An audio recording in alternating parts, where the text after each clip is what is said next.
All right, well, close by here. We got one from Ukraine. We're gonna do one from Russia. Russia, Russia, Russia. Russia, Russia, Russia. Russia, Russia, Russia. You don't know what you're looking at. What's driving that thing? It's not a space alien. Aliens. It's unidentified. Yeah, you thought Ukraine hanging out with drones is advanced in sci-fi. You got nothing on Russia. This is Newsweek. Headline: Russian state TV warns of nuclear war that only mutants will survive. Oh, okay, cool. And I saw the video here. It's all in Russian, so it's not really worth playing. But the article itself does a decent job of summarizing. So here, yes, right, yes. Oh, we got a baby. We got a baby on the show. Newsweek. Russian state TV warns of nuclear war that only mutants will survive. Russian state TV personality Vladimir Solovyov has warned that if NATO keeps supporting Ukraine in President Vladimir Putin's war, there will be a, quote, massive nuclear strike that will see only mutants survive. The Kremlin and senior Russian officials have said Russia will not use nuclear weapons in Ukraine, even as rhetoric around their possible use has been growing. Okay, so we already know this. We know that they've said they don't want to use it in Ukraine, but they have warned against using them on decision-making centers in the West. So cool. Solovyov who has close ties with Putin and has been called Putin's voice, was speaking on Russia One and was referring to individual member states of NATO sending weapons to Ukraine amid the ongoing war. Since Putin launched what he calls a, quote, special military operation in Ukraine on February 24th, individual NATO countries have sent weapons to Kyiv, including high-tech arms, anti-aircraft, anti-tank weapons, as well as medical supplies and equipment. The military alliance as a whole, however, has not sent troops or weapons to the war-torn country. That's interesting. The military alliance as a whole. Seems like a very specific distinction they're making, saying, the individual countries such as the UK and the US have sent weapons, but NATO as a cohesive alliance has not done the sending of the weapons or the troops. However, there was the NATO Defense Corps that was activated for the first time. Yeah. I guess that was stationed in Poland, if I remember correctly. I might be a little off on my geography there, but I don't believe that was actually sent into the country. Yeah. Solovyov said that the world is, Can I take it from here? Yeah, can I finish this one part? Yeah. Descending into bloody pages of world history, that part? Well, all of it. Go ahead. Just do it. Do it. Do it. No. Do it. Go. Do it. No, you're doing it. No. You do it. You do it now. Go do it. Do it. Read it. We're falling apart, people. He said, quote, if everything keeps progressing the way it is, only a couple of mutants in Lake Baikal will survive. The rest will be destroyed in a massive nuclear strike. Lake Baikal is an enormous lake and one of the world's deepest, located in the mountainous Russian region of Siberia, north of the Mongolian border. Quote, everything is moving in that direction, regardless of what either side wants, Solovyov added. Okay. Quote, because if... just before you go on here, because we need to talk about Lake Baikal. Do you know anything about... Are they saying that they're... No, but are they? But it's in Russia, right? Are they saying they're going to nuke Russia?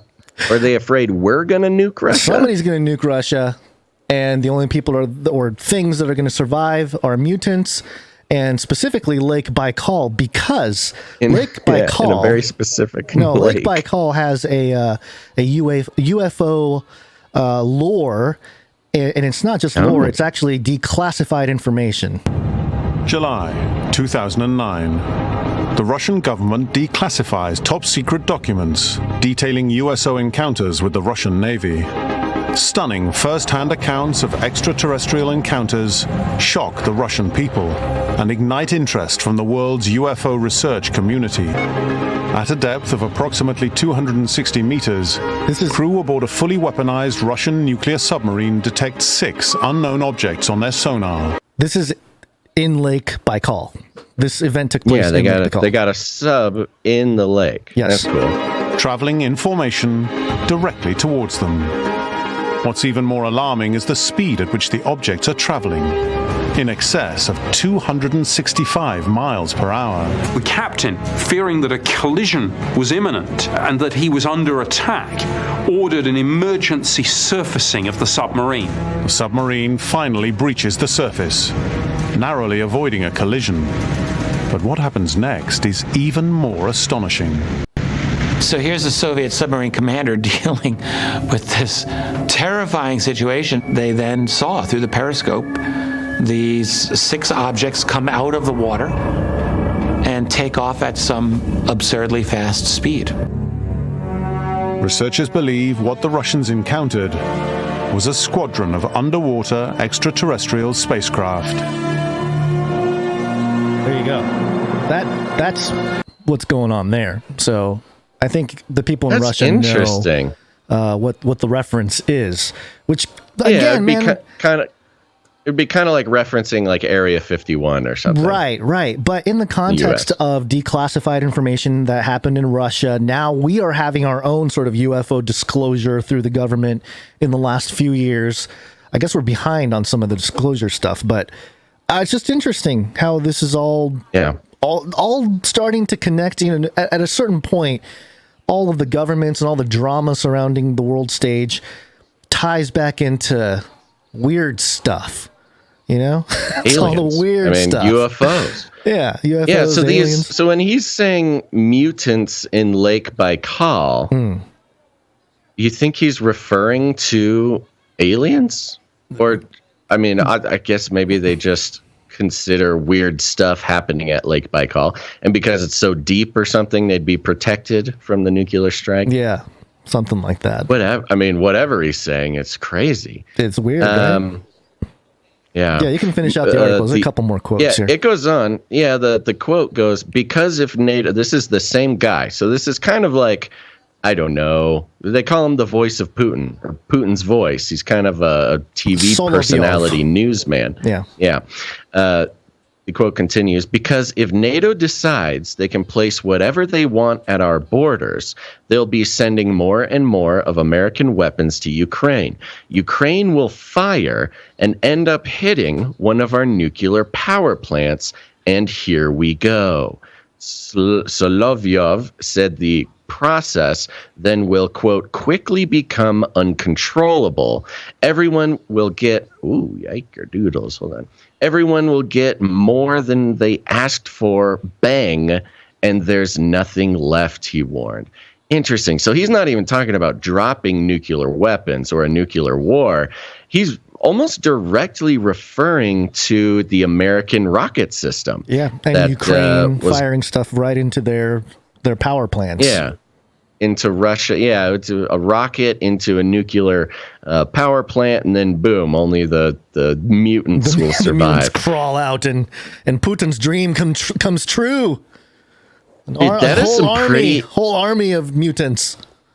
That is some pretty heavy, like, mainstream media scare tactics in Russia. I mean, voice of Putin, I think he's more of a newsman than like an official guy. I was going to say he could maybe be compared to like Jen Psaki or something, but I don't think he has an official government position. So I don't know, maybe he's like a Tucker Carlson or something. Who would be the voice of Biden? Maybe old CNN, not new CNN, but old CNN. Yeah, just being like, we're all gonna die. They're gonna shoot our nuclear power plants, and only mutants are gonna survive. And then, this is interesting because it is Newsweek. So we're not talking about RT or something. Right. This is not a known sort of Russian propaganda outlet. But listen to what it goes into now. In April, NATO Secretary General Jens Stoltenberg chaired a meeting of allied foreign ministers in Brussels and told reporters afterwards that there was a clear message that allies, quote, should do more and are ready to do more to provide more equipment, and they realize and recognize the urgency. The Kremlin has ruled out using nuclear weapons in Ukraine. Russian Foreign Ministry Deputy Spokesman Alexei Zaitsev was cited by state news agency TASS last month as saying that Russia had no intention of using nuclear arms in the Ukraine war.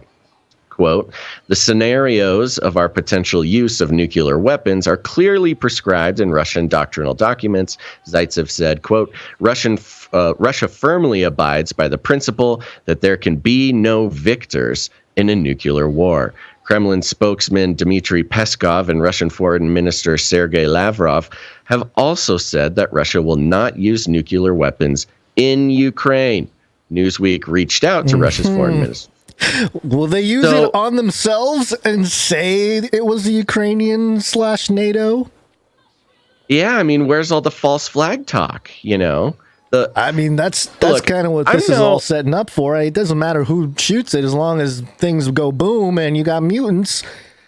Who cares who did it? Oh, it's interesting that Newsweek, really, the reporting is like, hey, Russia is afraid that Ukraine will hit one of their nuclear power plants, set off a nuclear chain reaction, and kill everybody.